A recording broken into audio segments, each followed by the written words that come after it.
셀트리온 올해일 플러스 3.94% 상승, 제약은 플러스 1.07% 상승세를 보였습니다. 셀트리온은 배당락 기준 가격인 182,900원을 상회를 하면서 24년 한 해를 마무리를 지었습니다. 한편 제약은 56,700원으로 24년 한 해를 마무리를 지었습니다. 셀트리온과의 합병이 연기가 되면서 크게 하락하고 말았습니다. 셀트리온은 24년 마지막 날 장대 양봉을 보여주면서 25년에 대한 기대감을 불러일으켰는데요. 특히 25년 1월달 움직임이 상당히 중요하다고 볼 수 있는데요. 그 이유에 대해서는 잠시 후에 이야기를 해보기로 하겠습니다. 셀트리온은 12월 한 달 동안 해서 외국인들은 14만 6천 주의 매도였고요. 기관들은 29만 4천 주의 매수였는데 기관 투자가들의 매수 대부분은 연기금이었다고 보시면 되는 것이죠. 그래서 12월 달에 연기금이 윈도우 드레싱 측면에서 셀트리온을 매수했다고도 볼 수 있겠지만요. 한편으로는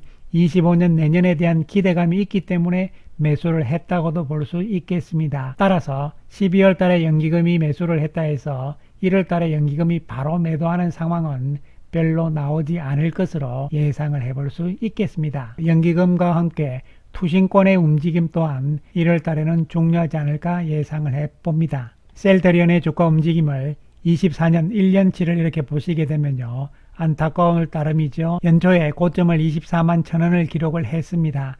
합병 성공에 따른 기대감으로 올라간 것인데요. 그 이후 주가가 빠지면서요. 1년 내내 박스권에서의 지루한 움직임이었다고 볼 수 있는 것이죠. 7월 달까지의 박스권보다는 7월 이후의 박스권대가 약간은 높아진 상황이긴 하지만 11월 들어서는 시장과 더불어서 다시 폭락하는 상황이 나왔고 그 이후 반등세가 진행이 되고 있는 상황이고 이러한 반등의 분위기는 1월 달까지도 이어나갈 가능성이 있지 않을까 예상을 해봅니다. 12월 시장은 국내 정치 변수의 영향을 많이 받았는데요. 상대적으로 셀트리온은 큰 영향이 없었다고 볼 수 있는 것이고요. 정치 변수에 따른 환율의 움직임에 셀트리온은 오히려 호재일 가능성이란 측면으로 접근을 할 수가 있는 것이죠. 어쨌든 올 한 해 동안은 힘든 상황이었고요.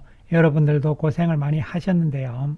25년에는 24년보다는 더 좋지 않을까 생각을 해봅니다. 그러기 위해서는 25년 1월 달이 중요한데요. 신정정권에서 나온 25년을 준비하며라는 자료를 살펴보게 되면요. 다른 보고서들에 비해서 객관적이면서도 냉정하고 그리고 보수적으로 전망을 했는데요. 하나씩 살펴보기로 하겠습니다.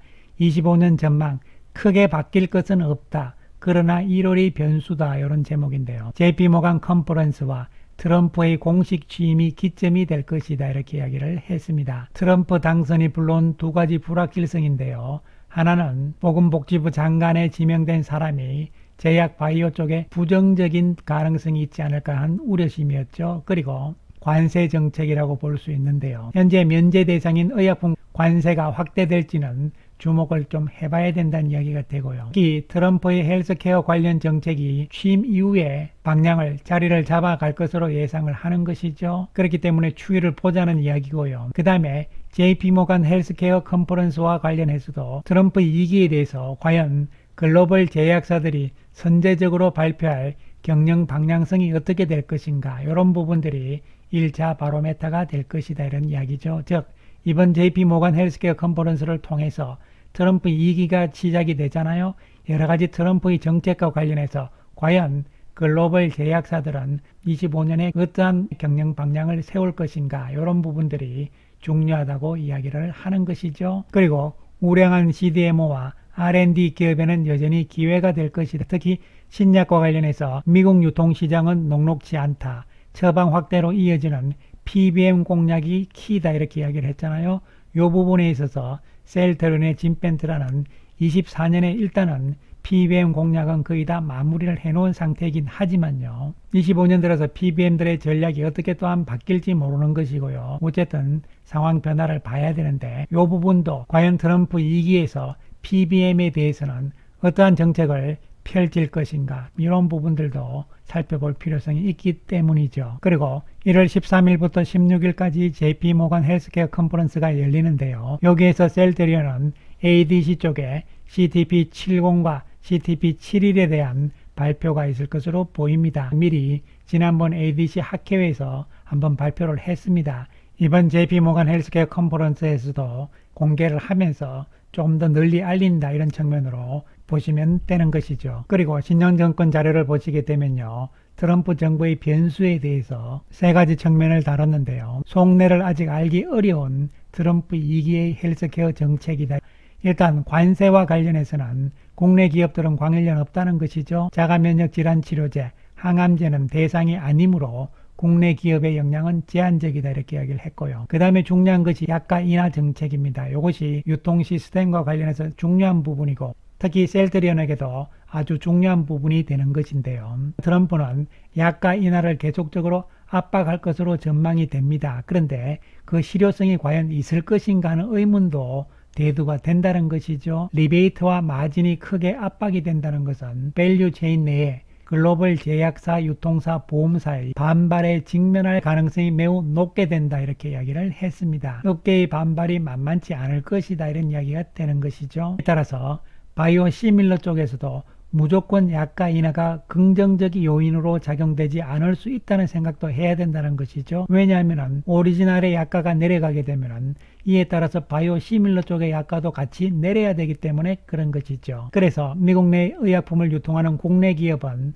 해당 정책의 방향성을 면밀히 체크할 필요가 있다는 것이죠. 사실은 다른 부분보다 가장 중요한 부분이요. 트럼프 2기 정부와 미국의 제약사, 유통사, 보험사 등 전반적인 민간주도 의약업계와의 싸움으로도 볼 수 있는 것이죠. 특히 보험사와 PBM들이 어떠한 전략으로 또한 어떠한 방향으로 대응을 하면서 변모해 나갈 것인가, 여기에 셀트리온은 잘 적응을 대응을 해야 되는 것인데요. 사실 다른 거 없습니다. PBM들과의 협상이 가장 중요하다고 볼 수 있는 것이죠. 그 다음에 공급망 내재화 이 이야기는요. 결국 미국의 공장을 지을 것인가 이런 부분이 되는데요. 바이오 의약품의 경우에는 공급 부족이 나타나면 현실적으로는 단기간 내에 공급자 교체가 쉽지 않기 때문에 영향을 적게 받을 것이다 이런 이야기죠. 그래서 트럼프 정부의 정책에서 중요하게 다룰 수 있는 것이 의약품 판매 구조개혁으로 이어질지 관건인 PBM 때리기 이 부분이 어떻게 결론이 날 것인가가 중요하다는 이야기를 하는 것이죠. 신영 정권에서도요. 그래서 PBM의 리베이트를 압박하고 약국 채널 보유의 억제가 이들을 보유한 거대 보험 3사의 저항을 넘어서 실현될 수 있을지에 주목을 해야 된다는 것이죠. 특히 미국의 의약품 판매 구조에서 문제시되고 있는 것은 두 가지죠.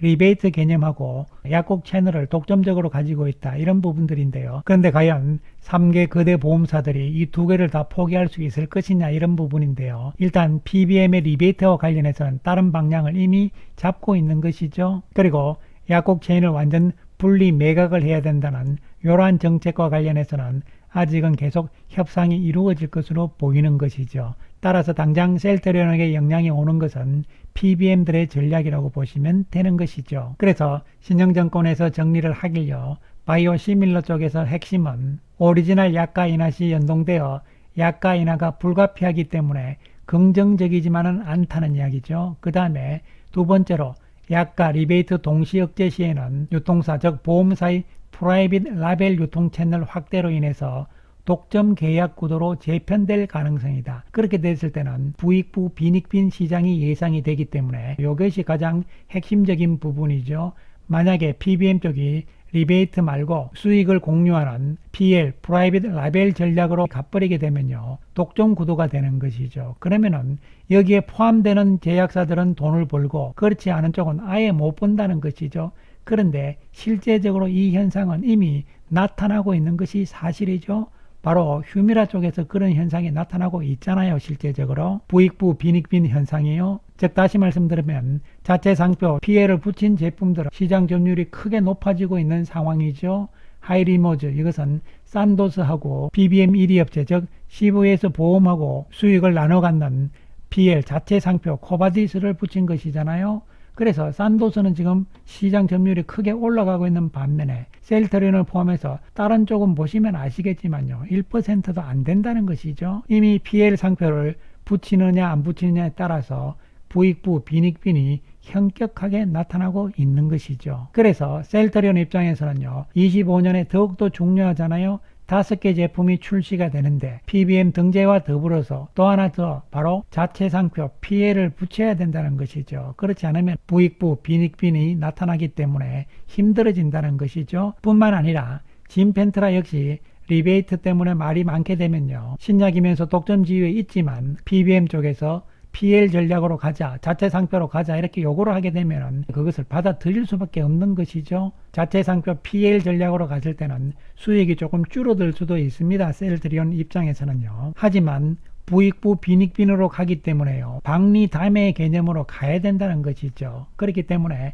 셀트리온도 이익이 줄어드는 것보다는요, 박리 담의 쪽으로 가서 부익부로 가야 되는 것이잖아요. 그렇기 때문에 영업 전략의 수정도 셀트리온은 필요할 수 있다는 이야기가 되는 것이죠. 미국의 의약품 유통 시장이 지금 변화의 구도에 접어들기 시작을 했다는 것이기 때문에 이 변화의 구도, 과도기에서 그동안에 해왔던 형태와 앞으로의 상황들이 달라지기 때문에요, 이 변화에 과연 어떻게 대응하느냐, 이런 부분이 앞으로의 미국 시장에서의 승패와는 상당히 중요하다는 이야기가 되는 것이죠. 그래서 결론적으로 25년에도 바이오 쪽은 괜찮다, 이런 결론이 될 수가 있는데요. 그 핵심은 바로 실적에 있다는 것이죠. 그리고 또한 제약 바이오주 전반의 주가 움직임을 보더라도요, 24년에 셀트리온만 못 오른 것이잖아요. 7월 달부터 해서 전부 다 고점을 돌파하면서 상승 추세로 접어들고 지금은 조정 과정인데요. 이 조정 과정은 끝났다는 개념보다는요, 내년에 2차 상승을 위한 준비 과정으로 본다면 24년에 소외당했던 셀트리온은 이제 11월 달 저점을 필두로 해서 첫 번째 1차 상승에 불과하다는 것이잖아요. 그리고 25년 실적에 대해서는 신규 제품 5개가 추가가 되면서요, 여기에다가 진펜트라가 이제 본격적인 실적이 25년에는 기대가 되는 상황입니다. 처방 데이터는 좋은 상황이고, 이러한 처방 데이터가 실제적인 매출로 연결되는 부분에 시간적인 딜레이가 있는 부분들도 25년이 되면 해소가 되면서요, 특히 25년 1분기 정도가 지나게 되면 진펜트라의 윤곽이 잡히면서 25년에 대한 기대감은 더욱더 커질 수도 있다는 측면으로 생각을 할 필요성은 있는 것이죠. 그렇기 때문에 기존 제품 6개 역시 안정적인 실적이 25년에도 이어질 것으로 보이고요. 특히 램시메에서시어 유럽 실적이 더욱더 기대가 되는 것이고요. 25년에는요. 또한 이 진펜트라가 미국에서 어떻게 되느냐, 그리고 신규 제품 5개가 가세가 되기 때문에 실적에 대해서는 기대를 해도 된다는 것이죠.